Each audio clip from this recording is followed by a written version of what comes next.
What happens to your dynasty when Tyrion dies? Tyrion Lannister is on trial for murder. The evidence is stacked. The witnesses are lying. And his brother Jaime, the Golden Son, the heir Tywin always wanted, walks up to his father and offers him everything.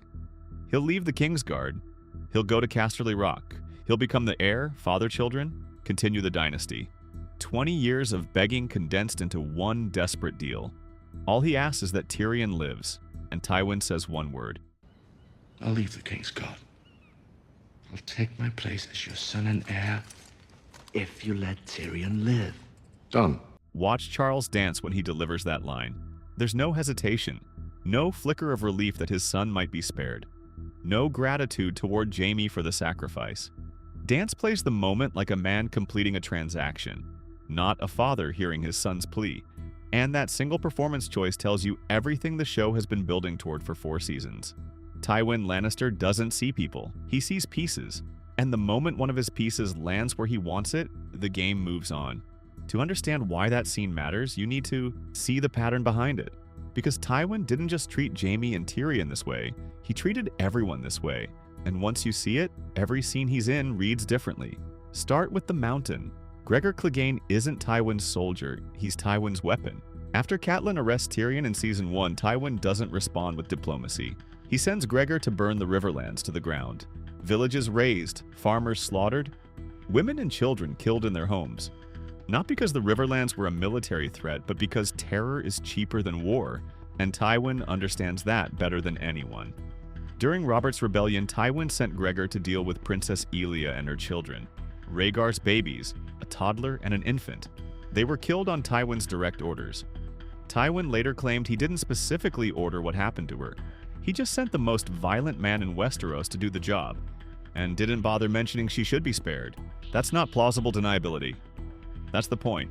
Tywin doesn't do the ugly thing himself. He just makes sure the right monster is in the right room. Then there's the Red Wedding. Tywin didn't hold the knife. He didn't attend. He sat in King's Landing and let Walder Frey and Rose Bolton do the killing. He used Frey's wounded pride and Bolton's ambition like instruments, wound this man's ego here, promised that man a title there, let them both carry the moral stain while the Lion keeps clean hands. Roose becomes Warden of the North. The Freys get River Run.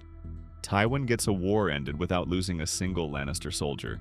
Charles Dance once said in an interview that he doesn't think Tywin is a bad guy, that he's a man of principle. And in a way, that's exactly the problem. Tywin is principled. His principle is just that people are tools. Joffrey is cruel by instinct. He's a boy pulling wings off flies, but Tywin is cruel by design.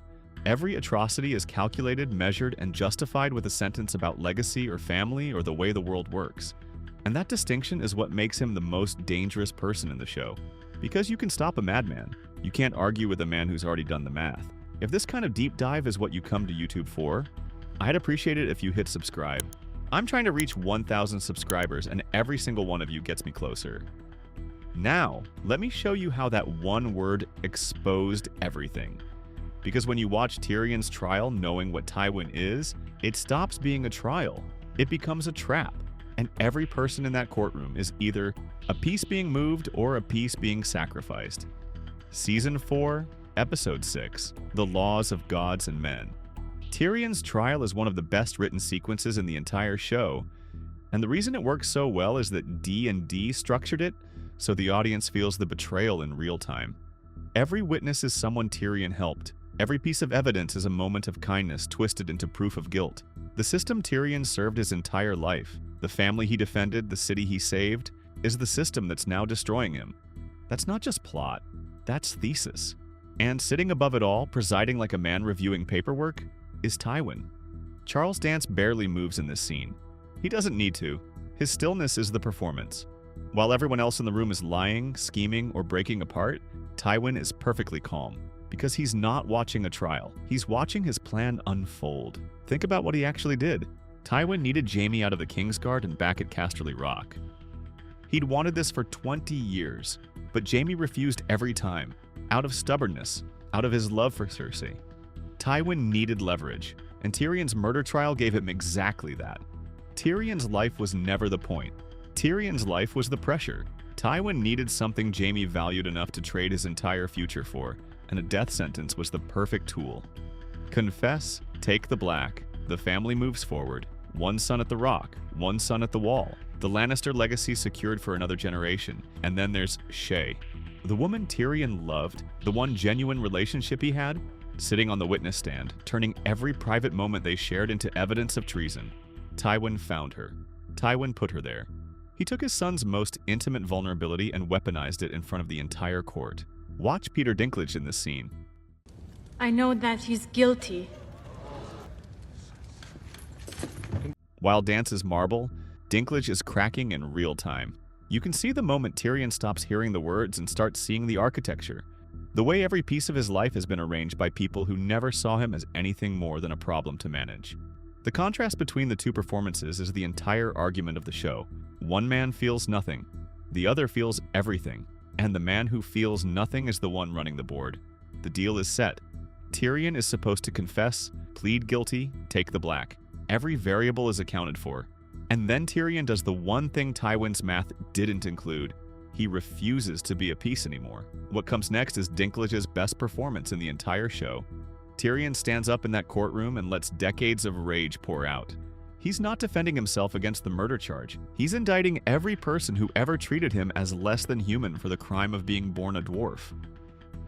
He tells the room his only crime is being what he is, and then he demands a trial by combat. 4 words that detonate Tywin's entire plan. The confession is dead. The Night's Watch deal is dead. Jaime's return to Casterly Rock was dead. Everything Tywin choreographed collapses because he made the same mistake he always makes. He assumed the peace would stay where he put it. He accounted for Jaime's love, Cersei's hatred, the court's bias, but he never accounted for the possibility that Tyrion might simply refuse to play. And this is where the chain reaction begins. The trial by combat leads to Oberyn Martell's death. Oberyn's death leads to Tyrion's death sentence. The death sentence leads to Jaime freeing Tyrion in the middle of the night. And Tyrion, freed, hollow, with nothing left to lose, goes looking for his father. He finds Shae first, in Tywin's bed, wearing Tywin's gold chain. The woman Tywin put on the stand to destroy his son was sleeping in his father's chambers. Tyrion kills her. Then he picks up a crossbow and finds Tywin sitting on the privy. Martin didn't choose that detail by accident.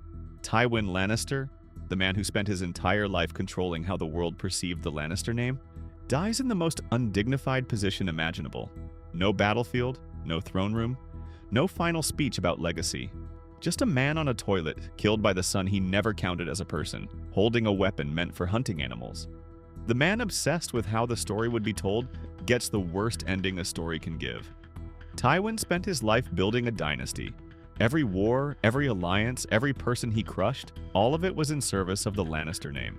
The house that would last 1,000 years. The legacy that would make Castamere look like a warning and Casterly Rock look like a monument, and it doesn't take long for every brick to crumble. Cersei, the daughter Tywin trained to value power above everything, does exactly that. She blows up the Sept of Baelor, murders the Queen, the High Sparrow, and half the court, and pushes her last surviving child to step off a window ledge. Tommen dies because his mother became exactly what Tywin built her to be, someone who sees people as obstacles, not people. Jaime, the son Tywin spent decades trying to reclaim, dies along with his sister. And Tyrion, the son Tywin never wanted, is the only Lannister left standing, the dwarf, the disappointment, the piece that was never supposed to matter. The show's thesis across 8 seasons is that power built on fear doesn't transfer. It dies with the person holding the whip.